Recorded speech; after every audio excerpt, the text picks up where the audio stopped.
Thanks, Tony. Okay, so we started out with a really great presentation by Dr. Singh, talking about the neurobiology of PWS and understanding that behavior is linked to brain function, reviewed the genetics, development of the hypothalamus and problems with nerve migration and neurotransmitter function. Central role of the hypothalamus being extremely complex and the need for even further study in PWS.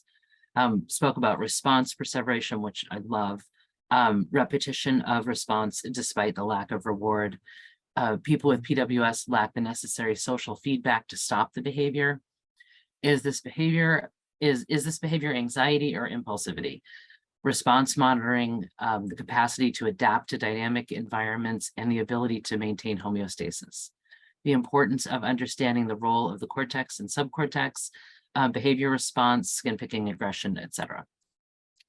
Spoke some more about impulsivity and reactive aggression, psychosis in PWS and cycloid psychosis, and the connection between dopamine levels, psychosis, and PWS.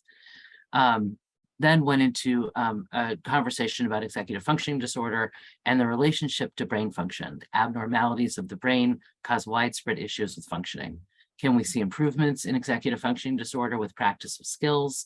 That people with PWS take comfort in the loop, even if the behavior is not socially acceptable or adaptive. And then about the abnormality of the brain function and brain disease can explain the vast majority of dysfunctional behaviors and medical complications.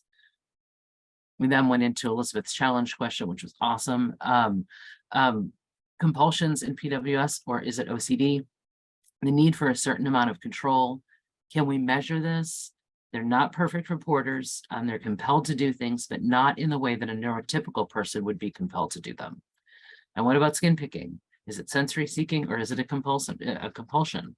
The drive isn't the same as in OCD as we understand it. We need more studies to look at subtypes, gender, age, etc. The compulsion can be adaptive behavior. Who has the problem with it? Is it really bothering a parent, but it doesn't bother the child at all? And if so, is that something that we need to modify? More of a discussion about subtypes. It isn't a problem until you ask them to stop. And I think we see this kind of globally every day. Repetitive questions may be a way to buy time.